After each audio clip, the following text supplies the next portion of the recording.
Our next topic is वित्त आयोग. वित्त आयोग. So क्वेश्चन नंबर वन, सामान्य रूप में भारत में प्रति 5 वर्ष के बाद वित्त आयोग की नियुक्ति की जाती है. सामान्य रूप में भारत में प्रति 5 वर्ष के बाद वित्त आयोग की नियुक्ति की जाती है. केंद्रीय अनुदान और संघ के राजस्व में राज्यों का अंश निर्धारित करने के लिए केंद्रीय अनुदान और संघ के राजस्व में राज्यों का अंश निर्धारित करने के लिए किसमें है तो अनुच्छेद 280, संविधान का अनुच्छेद 280, 280 प्रत्येक 5 वर्ष के अंतराल पर एक वित्त आयोग के गठन का प्रावधान करता है. इसका मुख्य कार्य संघ और राज्यों के बीच करों के शुद्ध आगमों यानी कि नेट प्रोसीड के वितरण के बारे में और राज्यों के बीच ऐसे आगमों के आवंटन के तरीके के संबंध में राष्ट्रपति को सिफारिश प्रस्तुत करना है. ठीक.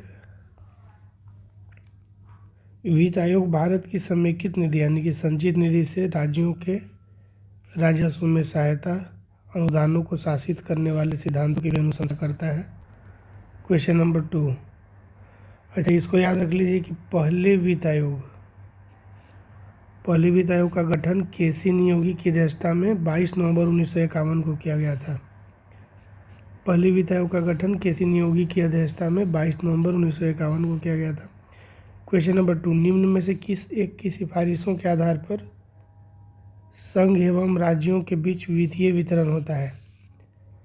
निम्न में से किसकी एक की सिफारिश के आधार पर संघ और राज्य के बीच में क्या होगा, वित्तीय वितरण होगा. किसके सिफारिश पे तो वित्त आयोग, इसी के लिए आएगा वित्त आयोग. Question number 3. केंद्र तथा राज्यों के मध्य वित्त का विभाजन निम्न में से किसकी संस्तुतियों के आधार पर होता है. केंद्र तथा राज्यों के मध्य वित्त का विभाजन निम्न में से किसकी संस्तुतियों के आधार पर होता है तो वही हो जाएगा वित्त आयोग के संस्तुतियों के आधार पर होगा विभाजन. Question number 4. निम्नलिखित में से कौन केंद्र और राज्यों में राजस्व बंटवारे के लिए मापदंडों की अनुशंसा करता है तो वही हो जाएगा हमारा आंसर. जो हमारा टॉपिक है वित्त आयोग क्या करता है वित्त आयोग तो केंद्र और राज्यों के राजस्व बंटवारे के लिए मापदंड यानी कि पैरामीटर का जो अनुशंसा करता है वो भी कौन करता है, वित्त आयोग ही करता है. Question number 5. केंद्र एवं राज्यों के बीच करों की शुद्ध आय के वितरण के संदर्भ में निम्नलिखित में से कौन सी संस्था मूल सिद्धांत को निरूपित करेगी तो वित्त आयोग करेगी. Question number 6. वित्त आयोग का गठन किया जाता है प्रत्येक 5वें वर्ष. वित्त आयोग का गठन कब किया जाएगा तो हर 5 वर्ष पे किया जाएगा. Question number 7. वित्त आयोग का गठन किया जाता है 5 वर्ष की अवधि के लिए. वित्त आयोग का गठन किया जाता है 5 वर्ष की अवधि के लिए. Question number 8. नीचे 2 कथन दिए गए हैं जिसमें से एक को अभिकथन यानी कि असर्शन और दूसरे को कारण आर यानी कि रीजन कहा गया है. अभिकथन ए. असर्शन क्या है कि वित्त आयोग के अध्यक्ष और सदस्यों की योग्यताओं का निर्धारण भारत का राष्ट्रपति करता है. ठीक. ये असर्शन क्या बोल रहा है कि वित्त आयोग के अध्यक्ष और सदस्य की योग्यताओं का निर्धारण कौन करेगा, भारत का राष्ट्रपति करता है. रीजन क्या है तो रीजन है कि अध्यक्ष और सदस्यों की नियुक्ति भारत के राष्ट्रपति के द्वारा की जाती है. तो आपको बताना है कि इसमें से कौन सही है, असर्शन, रीजन या दोनों गलत है. तो इसका आंसर हमारा हो जाएगा डी. ए गलत है लेकिन आर सत्य है. ए गलत है यानी कि ये गलत है. क्या गलत हो जाएगा कि वित्त आयोग के सदस्य और सदस्यों की योग्यताओं का निर्धारण, यहाँ योग्यता है तो योग्यता का निर्धारण जो राष्ट्रपति करेगा ये बिल्कुल गलत. लेकिन सही क्या हो जाएगा कि अध्यक्ष और सदस्यों की नियुक्ति भारत के राष्ट्रपति के द्वारा की जाती है. सही हो जाएगा. चलिए क्वेश्चन नंबर 9. क्वेश्चन नंबर 9 है हमारा. Question number 9. निम्न कथनों पर विचार कीजिए. वित्त आयोग का या वित्त आयोग के कार्य हैं या हैं. ठीक. तो इसका आंसर हो जाएगा 2 और 3 यानी कि प्राप्त करों के भागों को राज्यों के बीच में बांटना किसका काम है? वित्त आयोग का कार्य है सहायता अनुदान के लिए राज्यों के आवेदनों पर क्या करना? विचार करना। सहायता अनुदान के लिए राज्यों के आवेदनों पर विचार करना और प्राप्त करों के भागों को राज्यों के बीच में बांटना। ये दोनों काम किसका है? दोनों कार्य हमारा वित्त आयोग का। ठीक। क्वेश्चन नंबर 10, वित्त आयोग का मुख्य कार्य है। वित्त आयोग का मुख्य कार्य है वित्त आयोग का मुख्य कार्य है केंद्रीय करों में राज्यों के भाग तथा केंद्र द्वारा राज्यों के लिए दी जाने वाली वित्तीय सहायता के सिद्धांत को निर्धारित करना। केंद्रीय करों में राज्यों के भाग तथा केंद्र सरकार द्वारा राज्यों के लिए दी जाने वाली वित्तीय सहायता के सिद्धांत को क्या करना? निर्धारित करना। क्वेश्चन नंबर 11, वित्त आयोग राष्ट्रपति को संस्तुति भेजने में मुख्य रूप से संबंधित है। वित्त आयोग राष्ट्रपति को संस्तुति भेजने में मुख्य रूप से संबंधित है। तो राज्यों को दिए जाने वाले अनुदान के सिद्धांत से, राज्यों एवं केंद्र के बीच करों के बंटवारे से, दोनों हो जाएगा। राज्यों को दिए जाने वाले अनुदान के सिद्धांत से और राज्यों एवं केंद्र के बीच करों के बंटवारों से। क्वेश्चन नंबर 12, भारत के वित्त आयोग के संदर्भ में निम्नलिखित में से कौन सा कथन सही है? तो इस संदर्भ में उपयुक्त ABC कथन में से कोई भी सही नहीं है, तो कोई भी पढ़ना सही नहीं है। लेकिन यहाँ पढ़ लीजिए, भारतीय संविधान में अनुच्छेद 280 का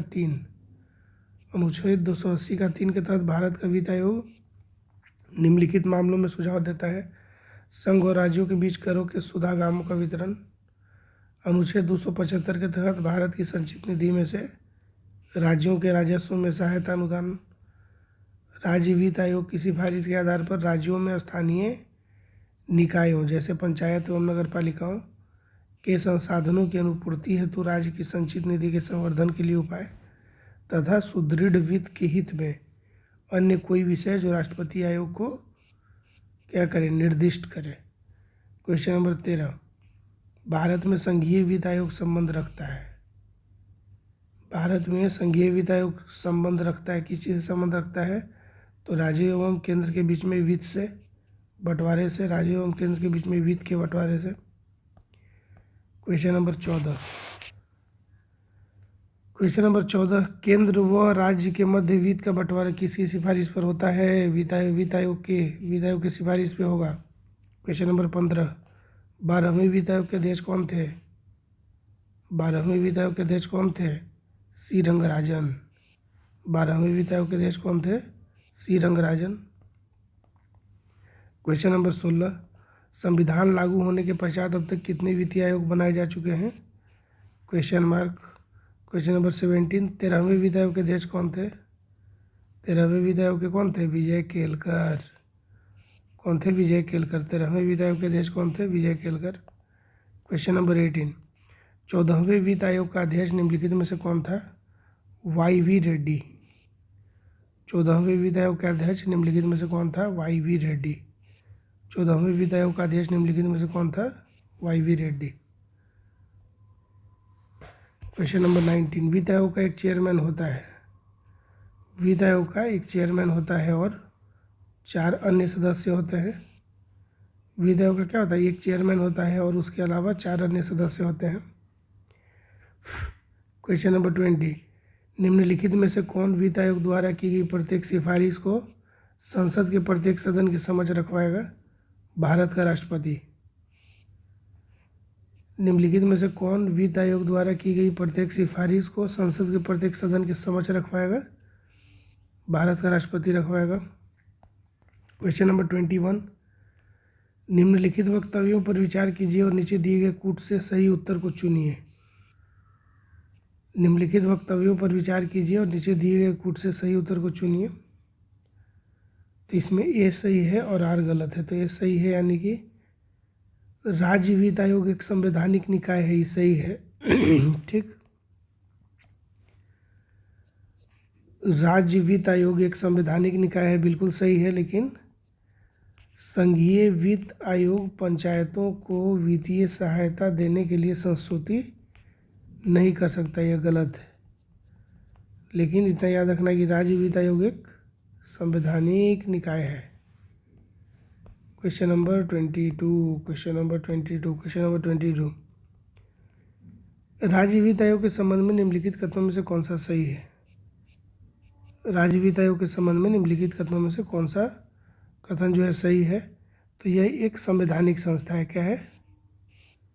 यह एक संवैधानिक संस्था है। ठीक है, राज्य वित्त आयोग क्या है? एक संवैधानिक संस्था है। सही है। क्वेश्चन नंबर 23, राज्य वित्त आयोग है, अभी तुरंत पढ़े ना, संवैधानिक संस्था है। राज्य वित्त आयोग क्या है? एक संवैधानिक संस्था है।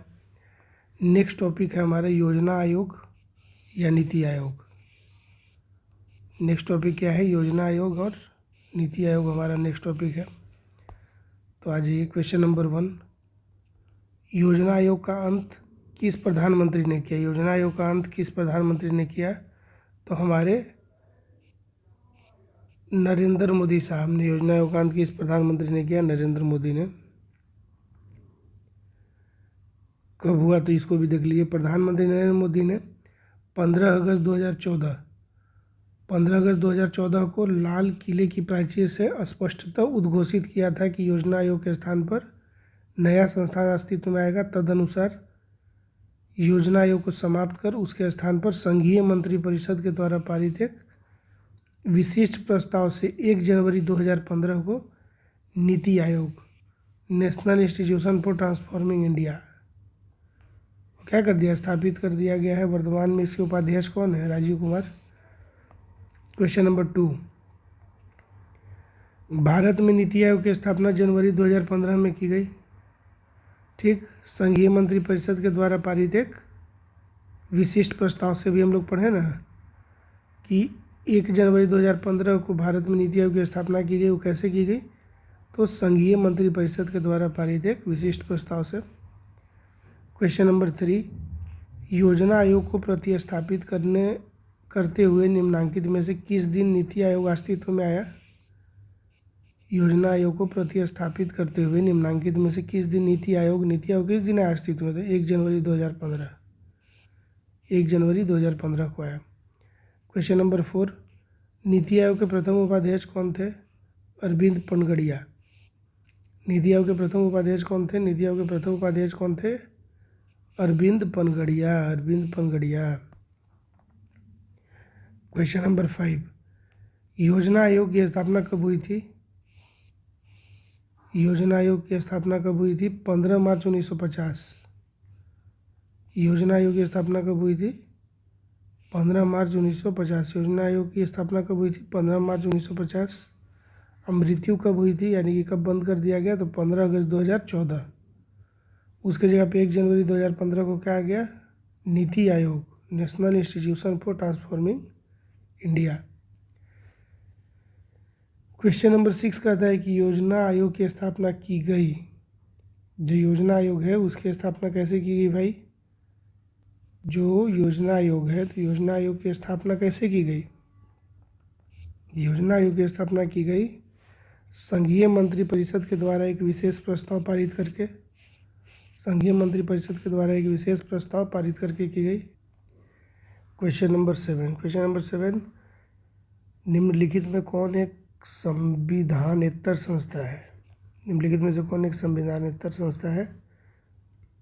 कौन है? नीति आयोग। नीति आयोग क्या है? एक संविधानेतर संस्था है। क्वेश्चन नंबर 8, निम्नलिखित में से कौन सा एक संविधानेतर संस्था है? वही हो जाएगा नीति आयोग। क्वेश्चन नंबर 9, निम्नलिखित में से कौन एक संवैधानिक निकाय नहीं है? यहाँ कहना है, बताना है कि नहीं कौन है। निम्नलिखित में से कौन एक संवैधानिक निकाय नहीं है? तो कौन हो जाए? योजना आयोग जो है संवैधानिक निकाय नहीं है। ठीक। क्वेश्चन नंबर 10, निम्न में से कौन संविधानेतर संस्था है? योजना आयोग। ठीक। संविधानेतर संस्था का मतलब क्या हुआ? संविधानेतर संस्था का मतलब हुआ कि जिसका संविधान में कोई उल्लेख नहीं था पहले। ठीक। लेकिन देखिए इसमें से कौन संविधानेतर संस्था नहीं है, यानी कि जिसका उल्लेख था पहले हमारे कॉन्स्टिट्यूशन में, तो यूपीएससी का था। फिर वित्त आयोग का भी था, चुनाव आयोग का था, लेकिन योजना आयोग का जिक्र नहीं था। कॉन्स्टिट्यूशन में इसका जिक्र नहीं था। क्वेश्चन नंबर 11, निम्नलिखित में से कौन सा एक संविधान का अंग नहीं है? संविधान का अंग नहीं है योजना आयोग। ठीक। क्वेश्चन नंबर 12, निम्नलिखित में से कौन एक संवैधानिक संस्था या निकाय नहीं है? योजना आयोग। अभी हम लोग पढ़ लिए ना कि संविधान में इसका जिक्र नहीं था, तो निम्नलिखित में से कौन एक संवैधानिक संस्था या निकाय नहीं है? तो योजना आयोग हो जाएगा। क्वेश्चन नंबर 13, निम्नलिखित में से किस निकाय या किन निकायों का संविधान में उल्लेख नहीं है? ठीक। तो न तो राष्ट्रीय विकास परिषद का उल्लेख है संविधान में, ना ही योजना आयोग का है, और ना ही क्षेत्रीय परिषद का है। ठीक। तीनों में से किसी का नहीं है। संविधान में तीनों में से किसी का उल्लेख नहीं है। किसका नहीं है? तो राष्ट्रीय विकास परिषद का नहीं है, योजना आयोग का नहीं है, और क्षेत्रीय परिषद का नहीं है।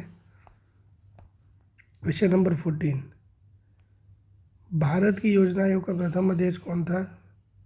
पंडित जवाहरलाल नेहरू। भारत की योजना आयोग का प्रथम अध्यक्ष कौन था? पंडित जवाहरलाल नेहरू थे। क्वेश्चन नंबर 15, योजना आयोग का अध्यक्ष कौन होता है? योजना आयोग का अध्यक्ष कौन होता है? तो योजना आयोग का अध्यक्ष हमेशा हमारे प्रधानमंत्री होते हैं। योजना आयोग का अध्यक्ष कौन होता है? प्रधानमंत्री होते हैं। क्वेश्चन नंबर 16, योजना आयोग के पदेन अध्यक्ष हैं प्रधानमंत्री। योजना आयोग के पदेन अध्यक्ष कौन है? प्रधानमंत्री हैं। क्वेश्चन नंबर 17, नीति आयोग के विषय में निम्नलिखित में से कौन सा एक सही नहीं है? नीति आयोग के विषय में निम्नलिखित में से कौन सा एक सही नहीं है? तो इसमें एक पूर्णकालिक अध्यक्ष होता है। नीति आयोग के विषय में निम्नलिखित में से कौन सा एक सही नहीं है? तो बोल रहा है कि इसमें एक पूर्णकालिक अध्यक्ष होता है, ये सही नहीं है, मतलब कि इसमें कोई पूर्णकालिक अध्यक्ष नहीं होता है। पूर्णकालिक अध्यक्ष क्या है? नहीं होता है, याद रखना है हम लोग को। ठीक। क्या क्या सही है नीति आयोग के बारे में? तो इसका गठन योजना आयोग के स्थान पे किया गया, ये तो सबको याद रहेगा। ठीक। इसका गठन जनवरी 2015 में किया गया था, ये भी याद है। और यह सहकारी संघवाद के सिद्धांत पर आधारित है। यह थोड़ा अलग है कि यह सहकारी संघवाद के सिद्धांत पर क्या है? आधारित है। क्वेश्चन नंबर 18,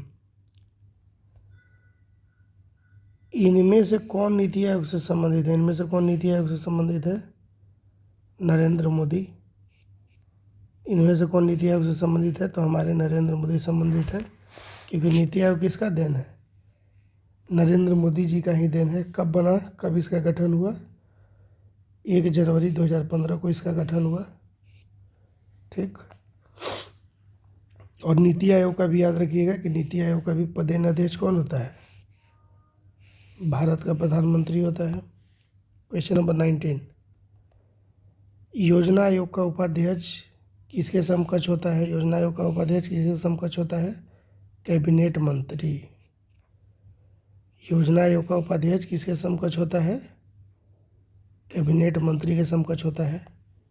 क्वेश्चन नंबर 20, योजना आयोग के उपाध्यक्ष को भारत सरकार के सरकारी वरीयता क्रम से महत्व का दर्जा दिया गया है। योजना आयोग के उपाध्यक्ष को भारत सरकार के सरकारी वरीयता क्रम से महत्व का दर्जा दिया गया है।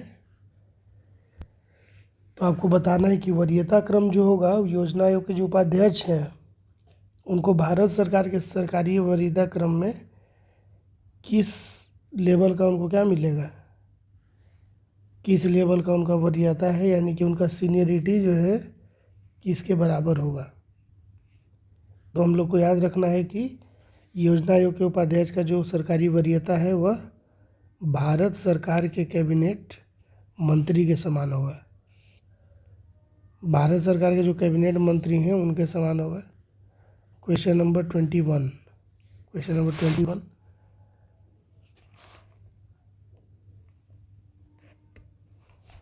क्वेश्चन नंबर 21, भारत में इनमें से कौन योजना आयोग का उपाध्यक्ष नहीं रहा?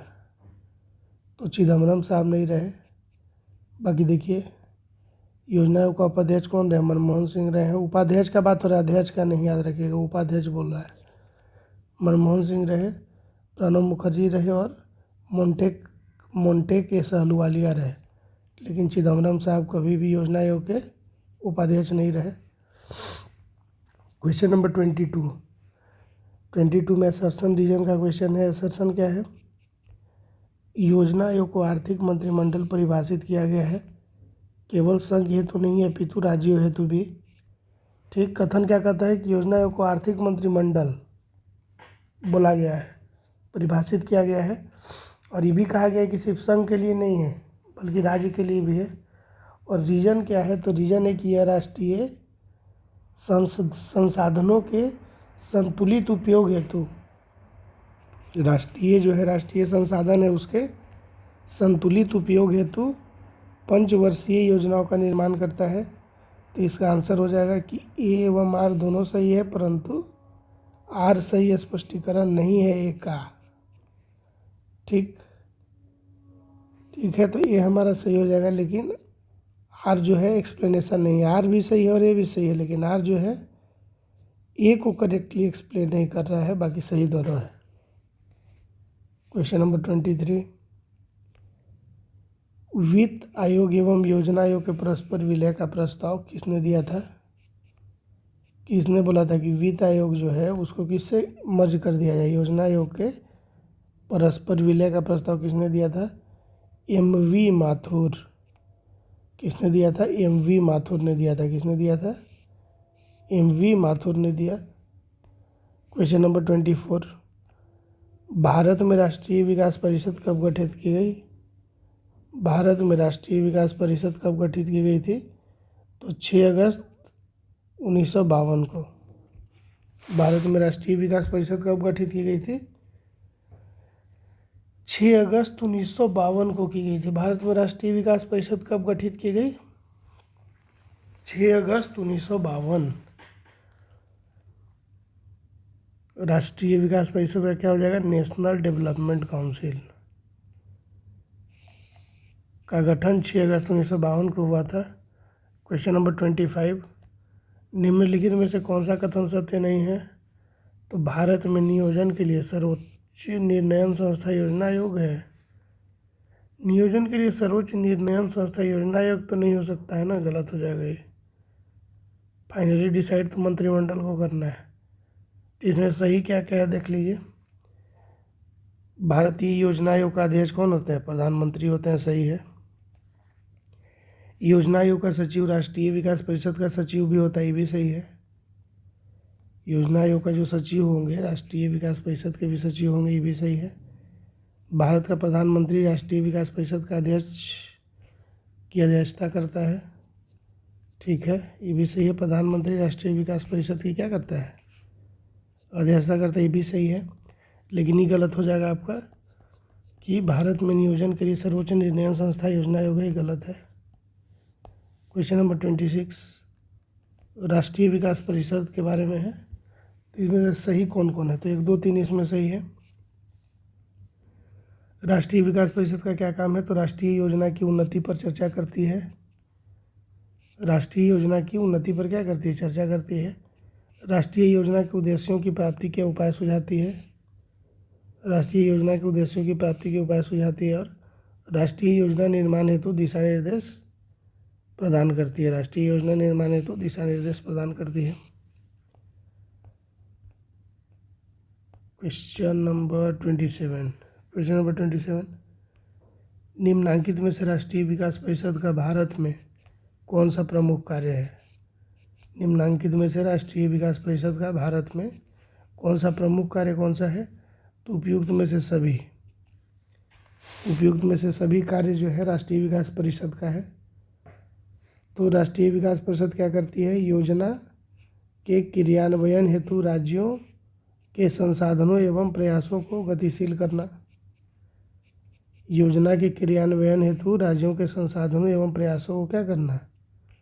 गतिशील करने का काम है। सभी महत्वपूर्ण क्षेत्रों में सामान्य नीतियों का विकास करना। सभी महत्वपूर्ण क्षेत्रों में सामान्य नीतियों का विकास करना। देश के सभी क्षेत्रों में संतुलित विकास को सुनिश्चित करना। देश के सभी क्षेत्रों में संतुलित विकास को सुनिश्चित करना, ये भी काम किसका है? राष्ट्रीय विकास परिषद का है। क्वेश्चन नंबर 28, निम्नलिखित में से कौन राष्ट्रीय विकास परिषद की रचना करते हैं? निम्नलिखित में से कौन राष्ट्रीय विकास परिषद की रचना कौन करते हैं? तो करेंगे प्रधानमंत्री, संघीय मंत्रिमंडल के मंत्रीगण और राज्यों के मुख्यमंत्री। तो इसमें से बस इसको हटा दीजिए, अध्यक्ष, वित्त आयोग, बाकी सब कोई करेंगे।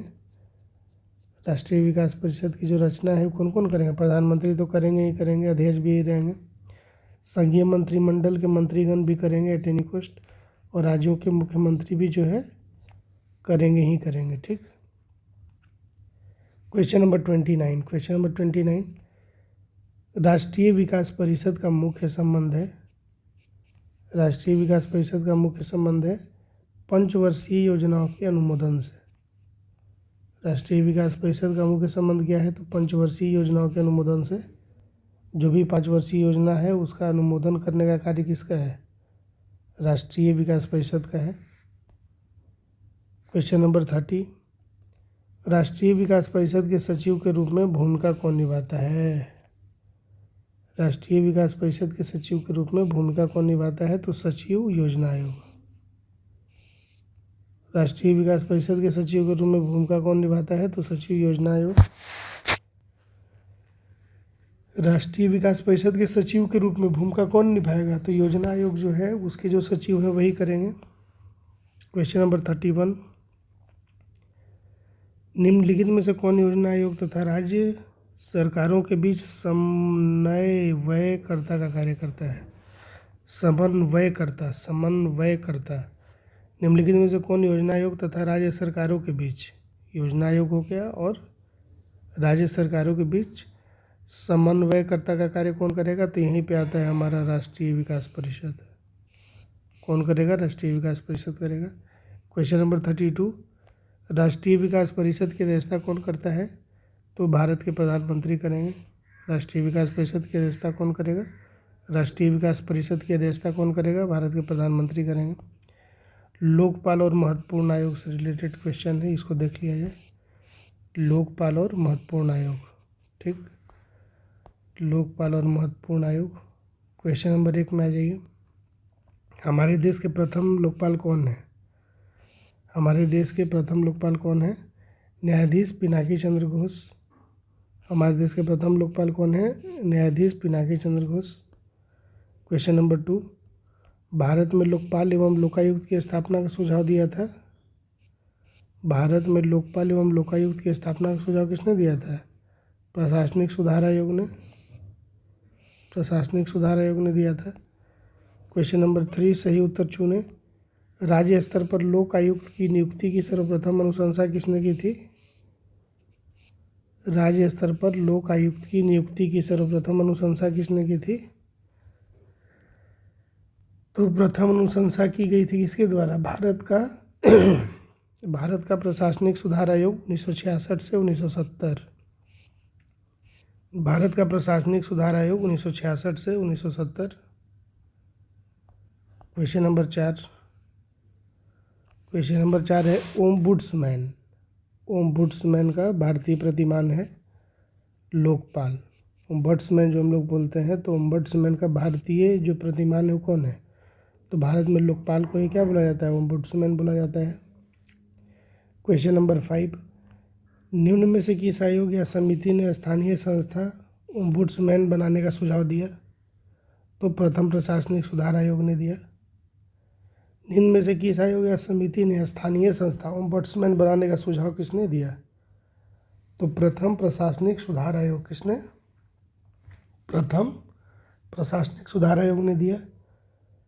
क्वेश्चन नंबर 6, प्रशासनिक सुधार आयोग जिसने पहली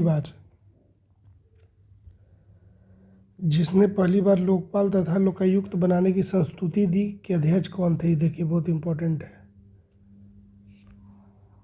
प्रशासनिक सुधार आयोग जो है उसका बहुत इंपॉर्टेंट रोल है।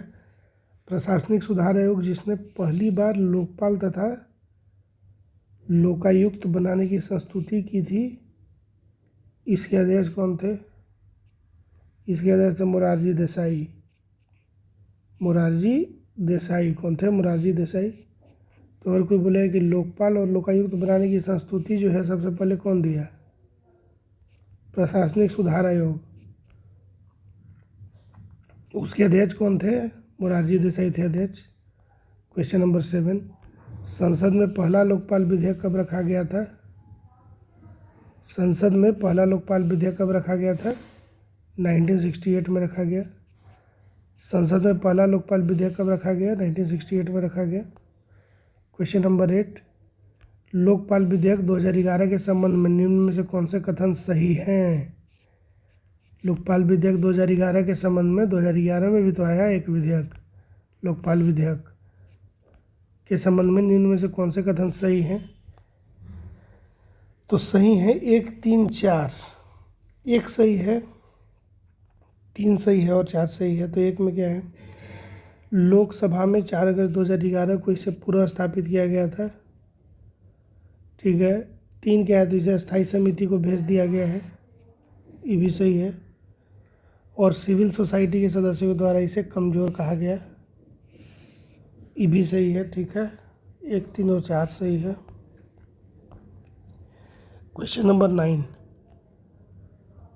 लोकपाल बिल का मसौदा आलेख तैयार करने हेतु पैनल में बुद्धिजीवी समाज के प्रतिनिधियों में सम्मिलित हैं। लोकपाल बिल का जो मसौदा यानी कि आलेख तैयार हुआ, तो उस पैनल में बुद्धिजीवी समाज के प्रतिनिधि जो हैं उसमें कौन कौन सम्मिलित हैं? तो उसमें अन्ना हजारे, बहुत इम्पोर्टेंट नाम, अन्ना हजारे जी हैं, संतोष हेगड़े और शांति भूषण। अन्ना हजारे, संतोष हेगड़े और शांति भूषण। ठीक। अब देखिए, नागरिक समाज की ओर से लोकपाल बिल का मसौदा आलेख तैयार करने वाली समिति में 5 सदस्य थे। पहला अन्ना हजारे, दूसरा अरविंद केजरीवाल, शांति भूषण और एन संतोष हेगड़े एवं प्रशांत भूषण। निम्न में से किस राज्य में सर्वप्रथम लोकायुक्त कार्यालय की स्थापना हुई थी? महाराष्ट्र। निम्न में से किस राज्य में सर्वप्रथम लोकायुक्त कार्यालय की स्थापना हुई थी? महाराष्ट्र में। क्वेश्चन नंबर 11, निम्न में से किस राज्य ने सर्वप्रथम लोकायुक्त संस्था की स्थापना की? संस्था भी कौन किया? महाराष्ट्र। निम्न में से किस राज्य ने सर्वप्रथम लोकायुक्त संस्था की स्थापना की? महाराष्ट्र ने। क्वेश्चन नंबर 12, उत्तर प्रदेश का लोक आयुक्त अपना प्रतिवेदन प्रस्तुत करता है राज्यपाल को। उत्तर प्रदेश का जो लोकायुक्त है अपना प्रतिवेदन किसको प्रस्तुत करेगा? राज्यपाल को करेगा। उत्तर प्रदेश के लोकायुक्त की पद धारण अवधि है, उत्तर प्रदेश के लोकायुक्त की पद धारण की अवधि है 8 वर्ष। उत्तर प्रदेश के लोकायुक्त की पद धारण अवधि कितनी है? 8 ईयर्स।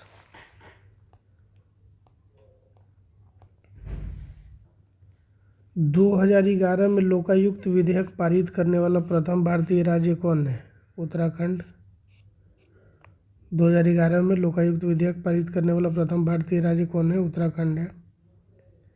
क्वेश्चन नंबर 15, निम्नलिखित में से किन राज्यों में लोकायुक्त अधिनियम ने मुख्यमंत्री को भी अपने दायरे में ले लिया?